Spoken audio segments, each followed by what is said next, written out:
The event list exercise can be used with the resource template for the event list. You'll find that in Module 4, Resource Template section. So, let's begin together. The goal of the event list exercise is to help you create a list of unresolved life experiences that continue to feel disturbing, upsetting, and traumatic. This list lays the foundation of your work through all the next series of exercises to your ultimate goal of remembering your trauma and telling your story.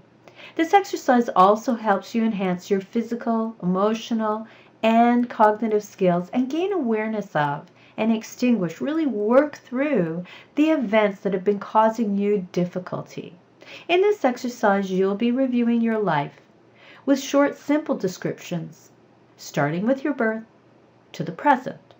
If you look at the event list exercise, the resource template, you'll see that there's an example shown in which an individual shows and details a number of different life events that they're trying to work through. So let's understand that we also, when we look at these memories, want to understand and recognize that there are some core beliefs that have been established as a result of many of the pivotal life experiences that you've been exposed to. Some people may say to themselves that this is a dangerous world, or that nobody loves them, or that they're unlovable, or not smart. Whatever it is that has worked its way into your subconscious mind is definitely driving you every single day. And it's time to really look at these things and peel back the layers.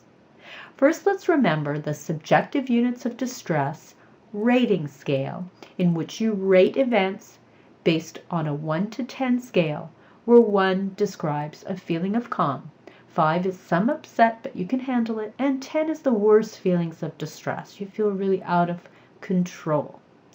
Now, let's turn to page 4 of the events list and just look at how it's laid out, and we'll see how we're going to proceed. So you're going to see that there's life stage, event list, and a SUDS rating. So you'd come up with items for each of these areas. Experiences that even when you think about them today feel unresolved. So we'd write 1 sentence, simple description of no more than 10 words that includes a timeline, like an age or a year or a general time frame, like 10 years ago, and a context. I was in the kitchen, I was in Afghanistan, and write just enough to recall the memory without going into great detail. That's going to come later. As you see, the event list is broken down into age groups. However, you can really start wherever you need to, and you'll find what you need. Whatever needs to go onto the list, just add it one by one, and complete the sections as you need to by age and experience. The most important thing is to keep in mind that when you're writing out the event list, you do not need all the details. Just include as much as you need to remember the event. That's a very important part of the instruction, and all I want you to do is get a snapshot, because we're just trying to create a broad stroke so that we understand where we need to do our work. Be sure to remind yourself to stop in order to pace your exposure and intensity if it feels overwhelming. Pacing gives you the opportunity to practice managing your symptoms with the self-soothing techniques you've learned to date. This helps you gain confidence in your ability to manage your symptoms as well. So keep breathing.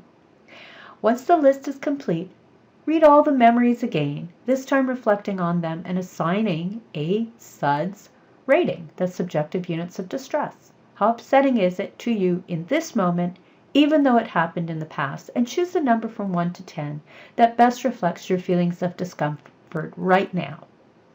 Add as many memories as you want to, and if you need to come back to the list to add more, that's fine. Do that.